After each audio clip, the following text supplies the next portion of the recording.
All right, we are going to go ahead and get started. Should everybody be in here? Work session for our council meeting next week. We'll start with agenda-related comments. Mr. Baruki.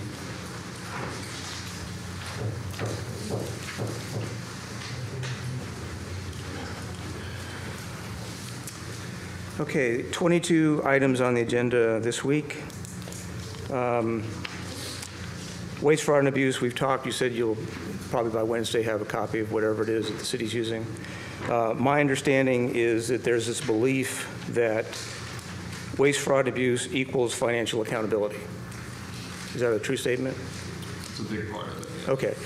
And what I'm trying to get after is there's beyond that is an ability to find the best and most cost-effective way to get business done for the city, which is everybody's responsibility, city employees, yourselves, the mayor. Financial accountability is simply telling me X dollars went to X project. Beyond that, there's a duty and responsibility to make sure we don't misuse our funds. Take a look at the resolution on some of these bids. No one lone respondent for plumbing service. Why is that?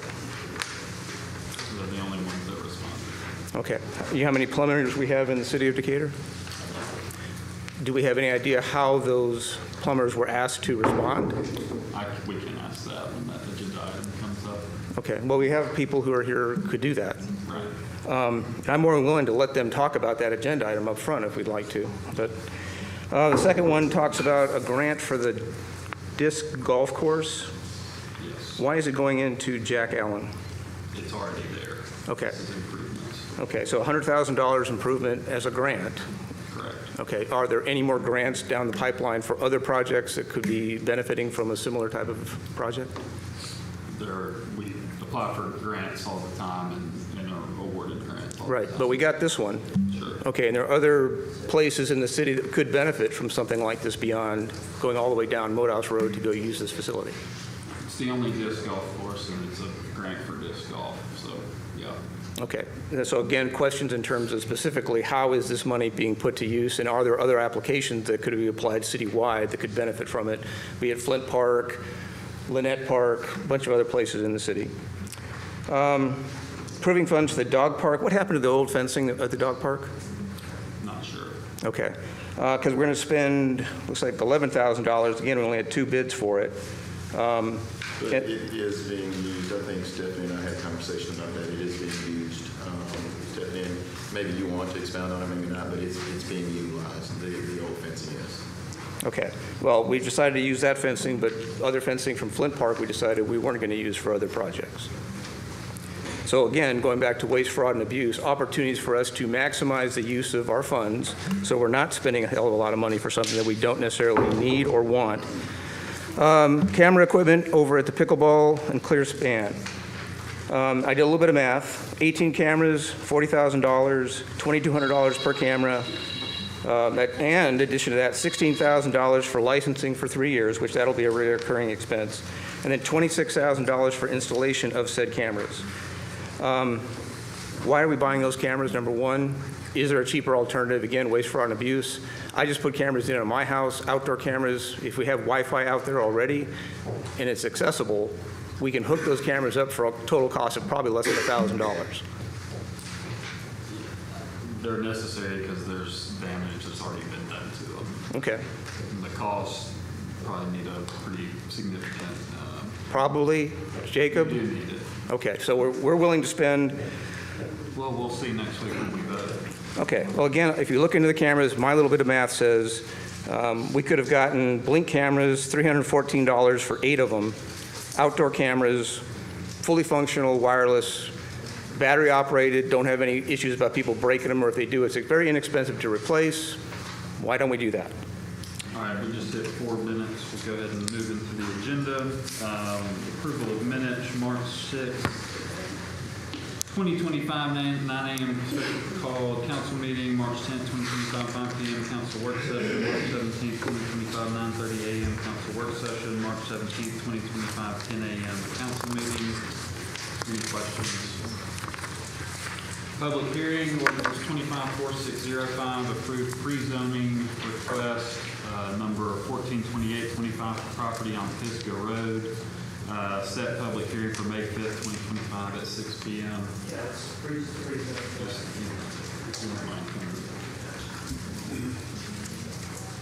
So this is the pre-zoning for Pisgah Road. They're looking to go to B2 on this. B2. All right, any questions?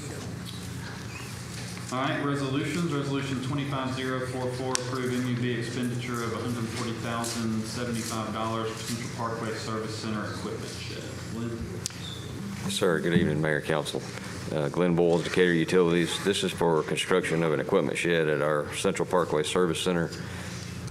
Be constructed to house several pieces of our equipment, including backhoe, dump truck, oil spill response trailer, substation trailer, and we'll also provide storage for the HDPE conduit that we use in our electrical system installations as well as our gas system installations. We went out to get prices from all the qualified proposers who would send us a proposal to construct this building. We got 2 responses, and we're going with the less expensive response that we received to construct the building. All right, any questions? All right, resolution 25045, approve MOU between City of Decatur, Alabama and Calhoun Community College. Good evening, Mayor, Council. Stephanie McLean, Decatur Parks and Rec. So this is the MOU for between the City of Decatur and Calhoun Community College. Calhoun is actually bringing back soccer, both men's and ladies soccer, and women's flag football into their sports program. So this is a memorandum of understanding between us and them. The main benefit I see as far as the city is we have asked for Calhoun to host 2 free annual camps for local children, using those fields also so that we can benefit the college through increased exposure for the youth in our area, and it also benefits the city and our local youth to be able to go and showcase their skills. So that's what this resolution does. They're using Spirit of America. They're using Jack Allen and Spirit of America depending on what we need. Yes, sir. So how much impact do we think that'll have to our rec leagues? That's a great question. So that is one thing that we are looking at as a department, is how to grow that program. So hopefully with this being the first step to that, we can get more kids involved and interested in the sport again locally. I know we have lots of teams, even for, our area that do a lot of travel soccer. So hopefully that'll start shifting for us to be able to do more back at Jack Allen and Spirit of America fields. And Calhoun's opponents will visit the city whenever they Yes. play their games. Yes, sir. Mhm. Yes, sir. All right, any other questions? Steph, resolution 25046, award bid 25013 to George Plumbing, plumbing services being the lone respondent. Jeremy? Jeremy Sherrill Procurement. This is an annual contract renewal for plumbing services with the city. We opened on March the 6th. We invited 11 local bidders. We have a local vendor list that we maintain. And anytime we have a bid that fits that criteria, they receive the solicitation in the mail. In addition to that, they go on our website. There's a link there that you can also be added electronically to our vendor list. But they are invitations to bid. Ideally, we would have multiple bids on every bid, but I guess as a contractor, there's some things that are more demanding of your time than others, and for whatever reason, even though we had 11 local bidders and then 9 across the region through our third party called BidNet, we only had this one vendor respond. They have been with us since 2012, and we have no complaints with that. I would also add that the state of Alabama allows us, when one bid comes in, that we can sit down with them, we can negotiate if pricing seems out of balance. We didn't see that with George Plumbing here, so we are recommending them for approval. All right, any questions? Resolution 25047, award bid number 25015 to Waste Away Dumpster Service for dumpster services being the lowest responsible bidder.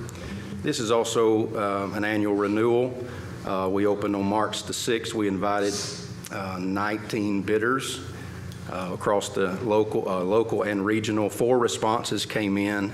We recommend Waste Away as the lowest responsible bidder. I would also add that before we bid this out, I sat down with Daniel Boutwell, Environmental Services Director, and we took a look at potentially bringing this service in-house, buying trucks and staffing that, and at this time it was decided that it was not feasible. All right, any questions? All right, resolution 25048, award bid number 25016 to Pepsi Cola Decatur for soft drinks related equipment and services being the lowest responsible bidder. This is also an annual renewal for soft drink contract for Point Mallard. We opened on March the 6th. We invited the big 2. They both responded, and Pepsi Cola of Decatur is we're recommending as the lowest responsible bidder. All right, any questions? All right, thanks, Jeremy. Resolution 25049, accept AMRB grant Fling Dragon Disc Golf Course. That's actually Flying Dragon. It's an existing, yeah, Flying Dragon. It is an existing flinging. It would make, yeah, flinging or flying. But this is a grant from Mountain Rivers and Valleys to improve our existing disc golf course. It will clear out some of those trees, and it'll also do new pads. They'll refurbish the baskets. So we're just asking you to accept this grant. Any questions? Thank you, Alan. Resolution 25050, approved agreement with Alabama Department of Corrections, North Alabama, CBF, CWC to provide labor to city departments. Want to Tyler Landfill and Recycling. This is an annual renewal. We have inmate labor through the Alabama Department of Corrections that has been so helpful, I know, for recycling especially. And not only for our department, but it's citywide that we use this, and we're asking for your approval to continue with them. Thanks, Wanda. Any questions? Resolution 25051, approved funds for new dog park fencing at Wolverine Park. Okay, so we've had several meetings and different input from our citizens about the dog park and, what's going to happen, where it should be, those type things. I have gone out last week 2 different times and actually met again with the people that are currently using an area right now for the dog park. So Wolverine Park would be the most timely and most cost-effective way to get a park up quickly. So to answer Mr. Freaky's questions and some of those things, we did contact multiple fencing vendors. Part of that is because we did take down the fencing at Wilson Morgan. We want to be able to reutilize that because that fencing is in good shape. So a lot of our fencing vendors that we spoke to, they weren't interested in using products that we already had. They wanted to sell us all new products. So again, we talked through and finally found who we believe to be a responsible bidder for the lowest price, which is $11,025. They will be utilizing the fencing. They will have to install new posts as those posts were concreted in. So that's kind of where that price difference comes up. So, so that's the gist of why. Any questions? All right, resolution 25052, approved funds for camera equipment and installation at pickleball, tennis, and clear span. Okay, so as you all know, we did come a couple of weeks ago and asked for funding to do some cameras at Point Mallard Park. What we're asking is to go back with this same company. Lightwire Solutions, our IT department, and we as a park and rec management team have kind of sat down, talked about what we needed. There are some things we're going to have to look at for this facility, and even though this comes with a cost price tag with this, just to kind of state, we have had over $41,000 of vandalism done at those facilities already. So this is something that we truly believe is needed at this time, and part of that is so that we can actually catch and have some legal standings to do some prosecution type things should this continue to occur. This is the same company that we have all dealt with the last one, so this would be just an extension of what they're already doing for some areas of the park. As Mr. Fruki said, Wi-Fi is going to be an issue there, but we've talked through with Lightwire and with Brad Phillips as far as what needs to happen there, and we're all on the same page and on board. All right, any questions? All right, resolution 25053, approved extension of Ingalls Harbor project development agreement and deadlines. Yes, that agreement was entered into some years back.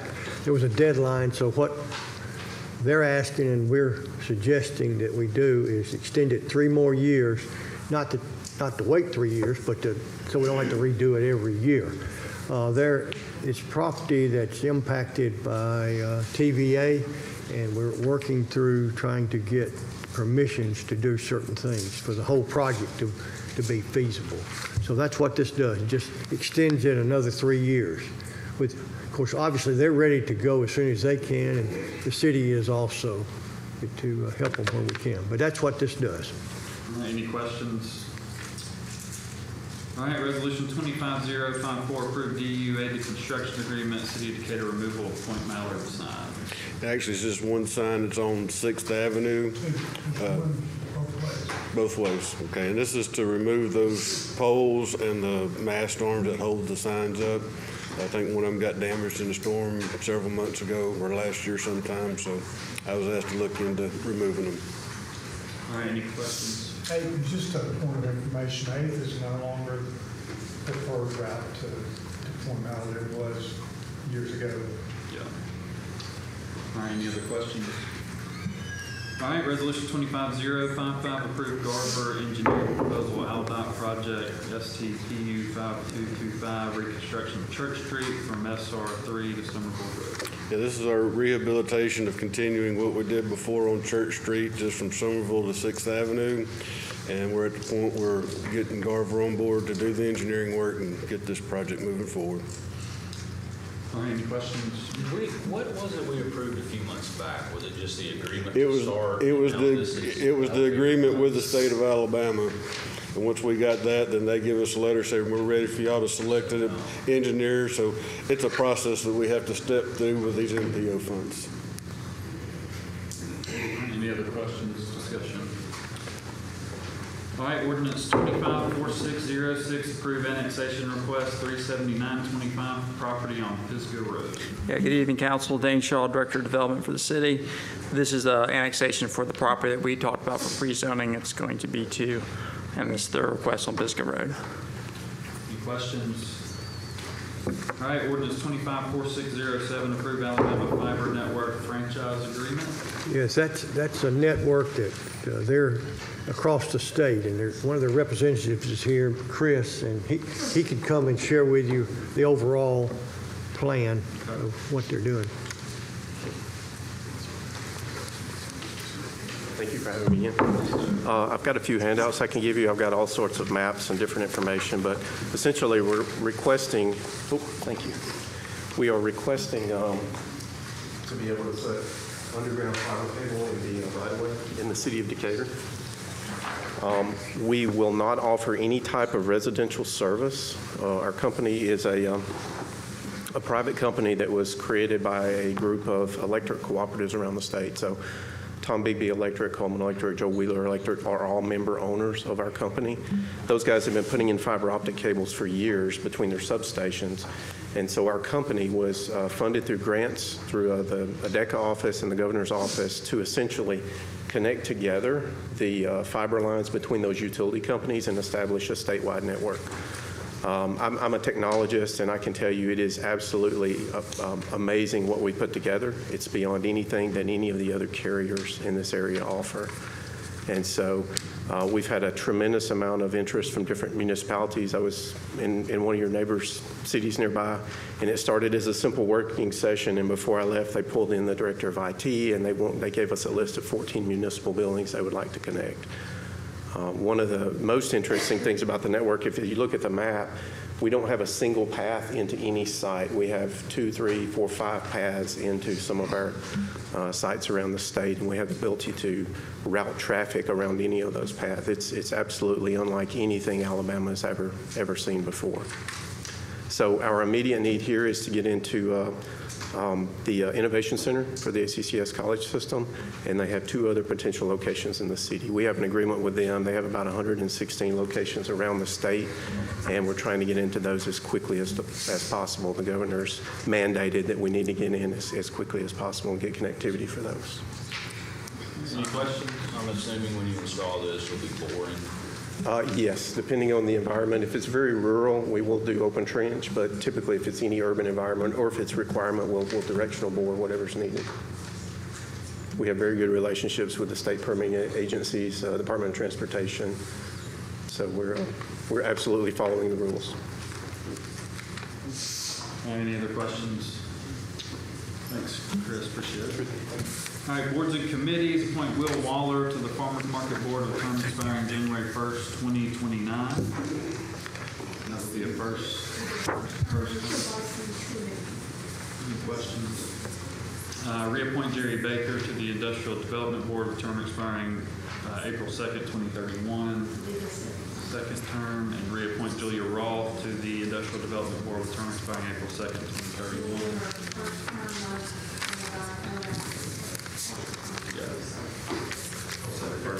Any questions? All right, did we have anything else? We have something? Just real quick, Steve, we have an ARB, they sit on our board. I think we sent that to the mayor and council. We really need to get that position filled, so we'll just Architectural Review Board. All right. And it's Alan.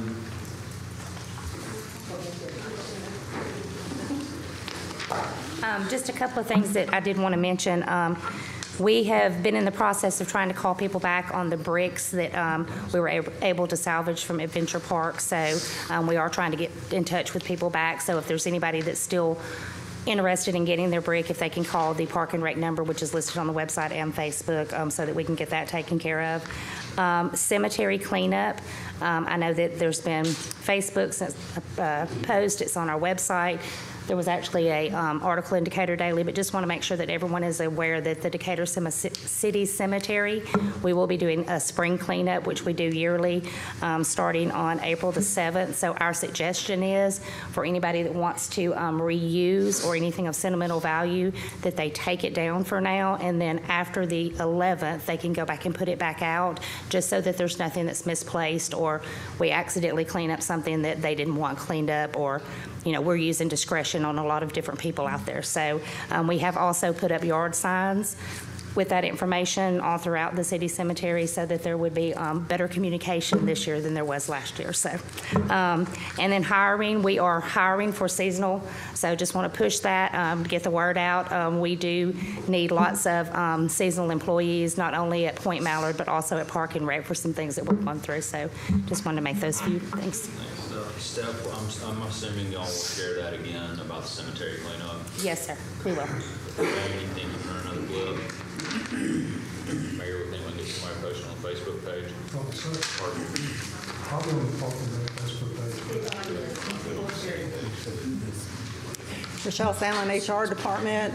Need to get some guidance on next steps for planning director candidate. Yeah, I'm like, if we could give feedback next week. Okay. Yep. Next up would be police chief applicant pool. We got 18 total applications. The council's been apprised of those profiles and the recommendations. We had 3 groups, 6 that were recommended for potential interview, 4 that were recommended possibly pending those interviews, and then another 8 that really didn't meet the minimum requirements. So I get some feedback on the next steps on who you would like to interview. You can always interview all 6, maybe 3, 4, 5. It's up to this council. We need a majority. You might want to check with Mr. Smith. I think he's going to withdraw his application, but you want to confirm that first. Okay. I had a conversation with him, and he shared with me that he's trying to get the sheriff's department CALIA certified. He's committed to doing that. He is known for holding to his commitments. Have a lot of respect for that gentleman, yes. He's not going to be an applicant, I don't think, but Okay, we'll follow up. verify that. My recommendation would be that the council give you feedback on who each council member wants to interview by Monday next week through either phone call, email, however we want to do that. And my recommendation is if any council member wants to interview any applicant, we interview them. Okay, all right, thank you. I kind of verify, I don't necessarily, and this is my position, that we should have at least 3 council members to support, supporting, interviewing a person, because, Jacob, if there's only one person, then supporting a candidate, and we could have 10 candidates. I understand. It's just been my position in this seat, even when it comes to agenda items. Even if I know that 4 people don't like it and one person wants it, we'll put it on the agenda and vote. So it's just my opinion. Yeah, that other one's mine, so I think that we should at least have a majority. Will you confirm with what Mr. Jackson just said about Mr. Smith and let us know? I will. I already answered it. Yeah, Oh. yeah, I will. How about if the council would give me their feedback by noon on Monday, and I can bring that back to the council for final review on Monday evening? Thank you. All right, anyone else? Thank you. We'll move into our public comment section of the meeting. Same rules that we always have. 3 minutes, you'll hear a buzzer, have 1 minute to wrap up. No profanity, nothing vulgar or. Oh, I appreciate that. Thank you.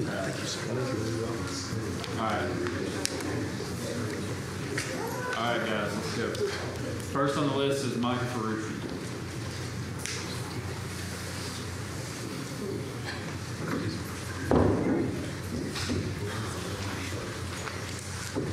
So who attended that city planner hooky huddle last week or earlier? I did.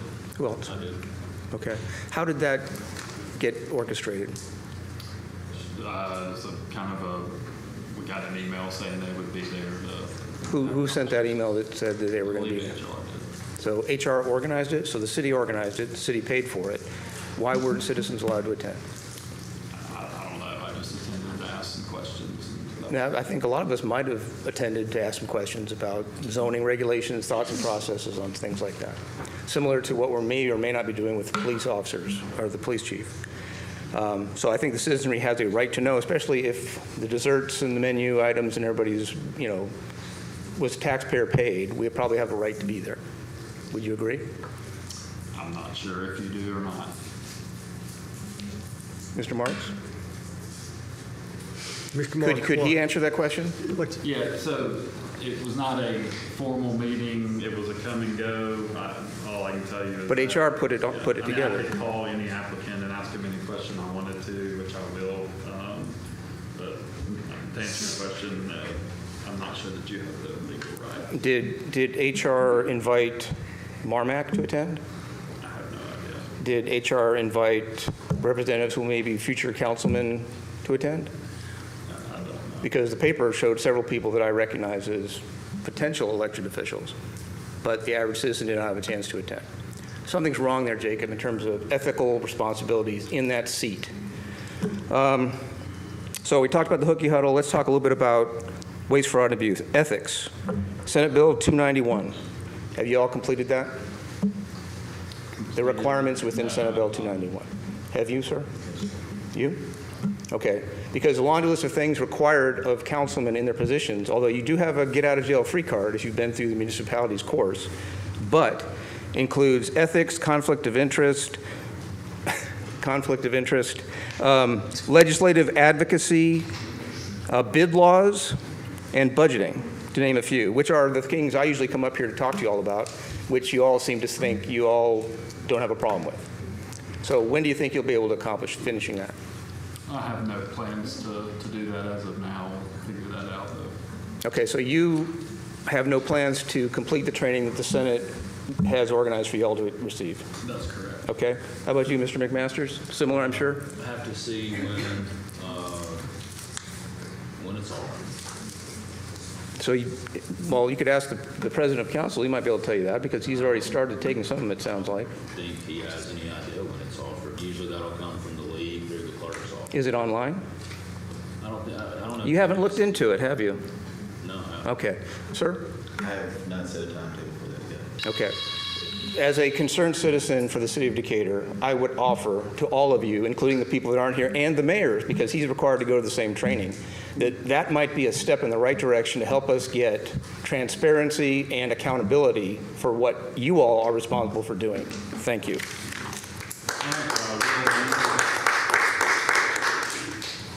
Will Landers. All right, Terrence Atkins.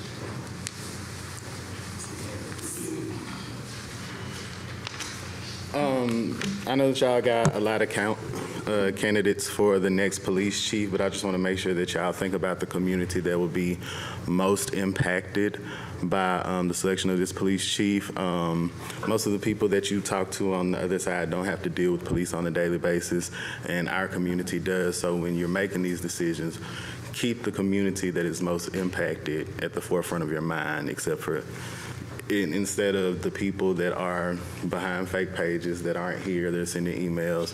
The ones who are out front trying to make change are the ones that need to be heard.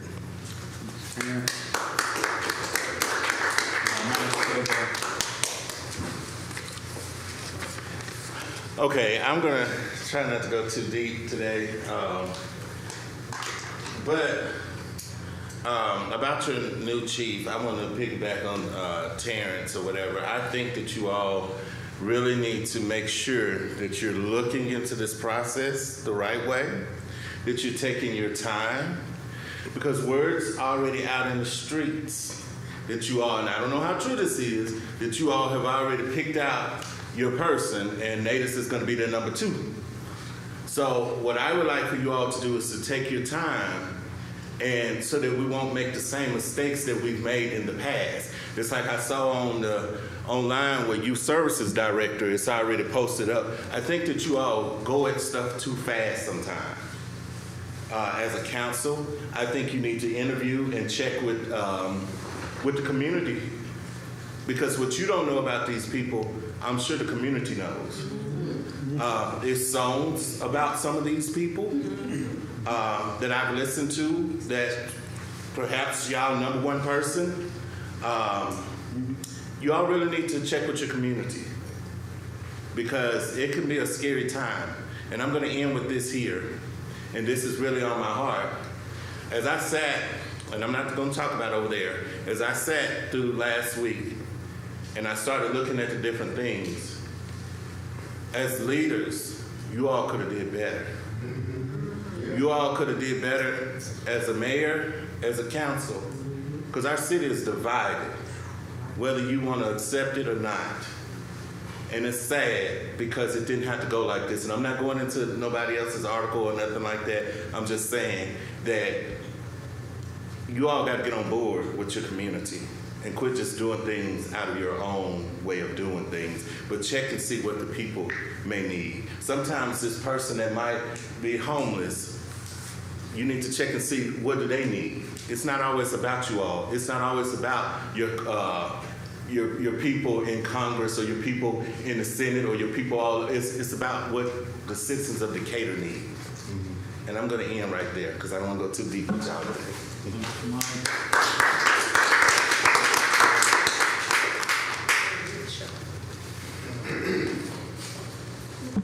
I am going to say justice for Steve. I'm going to talk about a scenario where people literally judge us with no knowledge of the people we are. I had a question for a city employee. I called them, no call back. I emailed them, no email back. I messaged her through Facebook Messenger, and the employee blocked me and never responded once. And still didn't ever answer the question, and it was a normal, typical question any citizen may ask. Why did I not get responded to, and why do I, as a taxpayer of this city, do I get treatment from a city employee of this? Rather, she could have just answered the question as it is her job. This was Ms. Sandlin in HR, and the question was simply a question about the police chief. I found my answer elsewhere, but again, it's absurd the way some city employees treat us just because we support Justice for Steve. I would like to again retouch on the safety of us and the city. People's eyes have opened. The response is very supportive of us because they are realizing the facts now, and they realize we are just fighting for justice. You know, and the citizens of this town know, that we are safe and we are just fighting for justice, more civilized than most cities do. The harassment we continue to receive is unacceptable, and it's growing. They even had enough nerve to do so right inside Morgan County Courthouse. Disrespectful directly to the Perkins family even. We as a city need to be more aware. It's time for our police department to back us. The Back Max supporters are using our names, our faces, and telling lie after lie, going after our jobs and more. It's going to destroy our city more than it already has. It has gone too far, and I think our law enforcement now needs to back us for a change. Look into these profiles and prosecute them for harassment. As always, justice for Steve.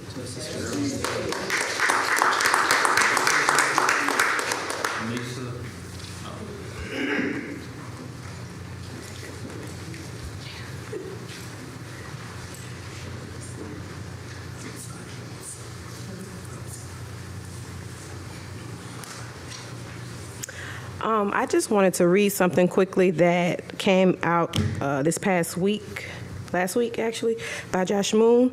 It was a great article. If you all haven't read it, the title of the article was Evidence, Testimony in Decatur Police Shooting Makes Clear Who Was in the Wrong. I'm going to skip most of it, but I just wanted to read this part. If they actually wanted to keep the peace, wouldn't the proper move be to make their presence obvious?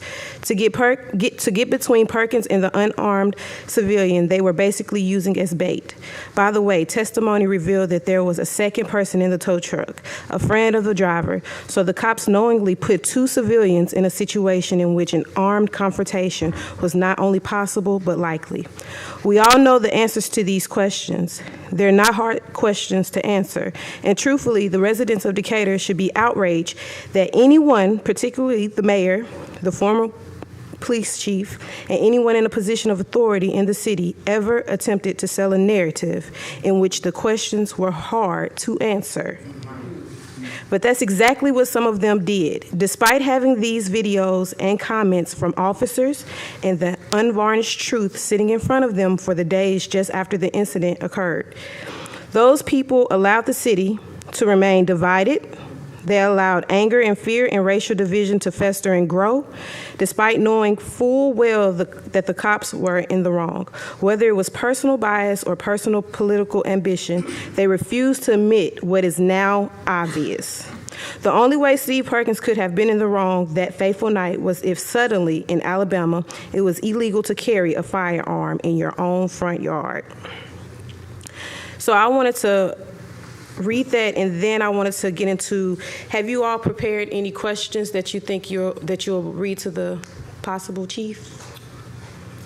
I haven't dug into every applicant yet, there's 18, but we'll look to interview hopefully the week of the 14th, and we'll be prepared. I wanted to make a suggestion that maybe you all ask some questions. Of course, you'll have your own, but just ask questions about the candidate and their plans to rebuild trust between the police and marginalized communities, how you all plan on gauging candidates' understanding of the concerns and pain of the community after Steve Perkins' death, how they plan on engaging community leaders, activists, and families who have been impacted by police violence, and do you plan on asking if they have any stance on revising certain policies or implementing new policies, just things of that nature. And that's all I wanted to say. Thank you.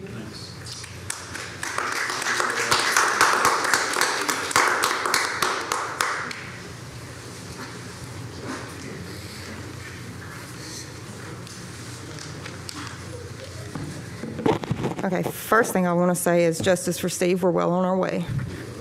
The second thing is Kathleen Anderson.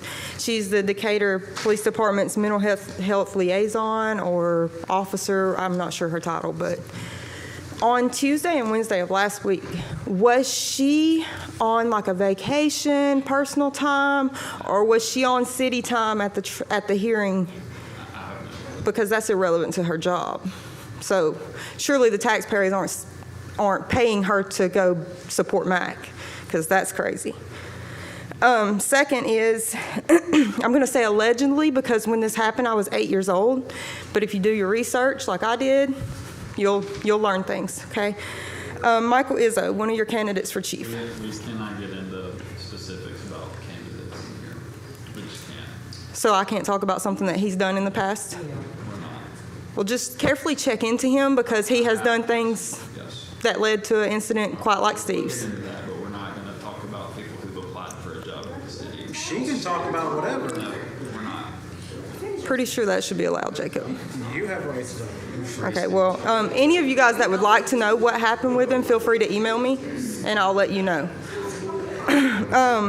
Guys, come on. And maybe consider going outside a little distance, you know, because a lot of the ones that's applicants here close by, they've worked with Decatur Police Department, and maybe, you know, should be considered going outside, like a 50-mile radius or something. You know, someone with a little distance to not be so close to the situations here in Decatur, maybe not friends. Which, yeah, I know you all do have some, and some sound like good candidates, so maybe look a little closer into that.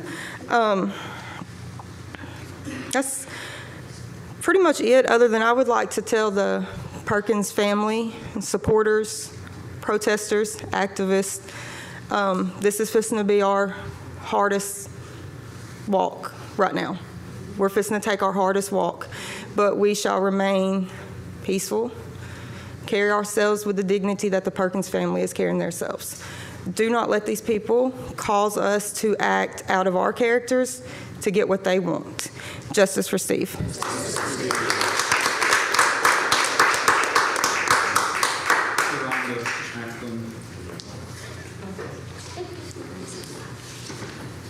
All right, so in regards to the future interviews regarding chiefs, as others have stated, I think that it's really important to make certain that we're not recycling the same type of people, meaning if they already have connection to Decatur, then maybe being in Decatur is not a good option.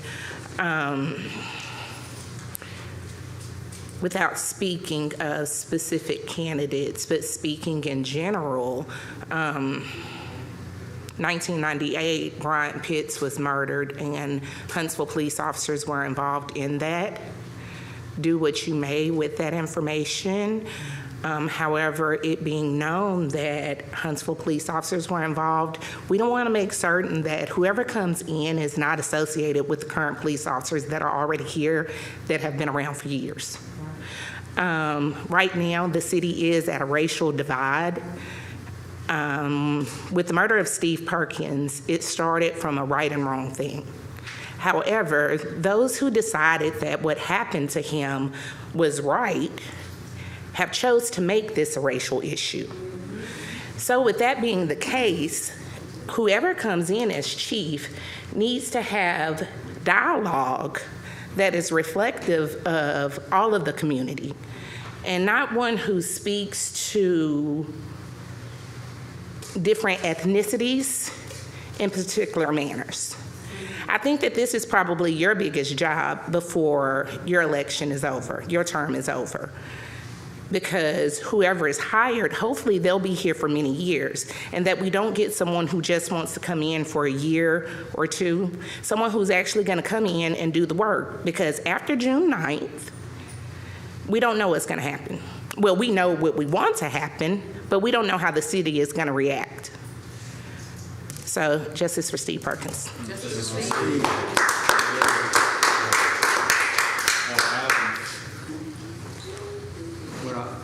Sierra already spoke on that. And Justin. All right, anything else from council? I'll say one thing. Y'all know I want to hear what people have to say. Talking about people that have applied for a job but not city employees, it really hurts us. I want to hear your feedback, and there's certain things we can talk about offline, but in a public meeting, we just got to be real careful about talking about people who have applied for city jobs, because that really can impact us from a recruitment standpoint going forward. It should, though, It can. It should, It though, can, right? it can. And we're just not gonna do that. As we get down the process, again, I'm always willing to listen. I hope y'all know that by now, but we're just not, we can't talk about applicants specifically. You guys can't. Transparent though, Jacob? It is, go ahead. It's not. Chief, Kenneth Winkle retired. Do you, and we're not replacing that. Is that correct? Yes, sir, that position will be replaced. It will be replaced. Okay. What position? The grass one, because I just want to make sure that you didn't need more in your budget, because I think it's critical that we not have our firefighters on scenes where there might be open cuts or things of that nature, and they have grass on them or something like that. So, good deal. Thanks. All right, anything else? All right, we're adjourned. Thanks. All right, Evan, you do all right? Okay.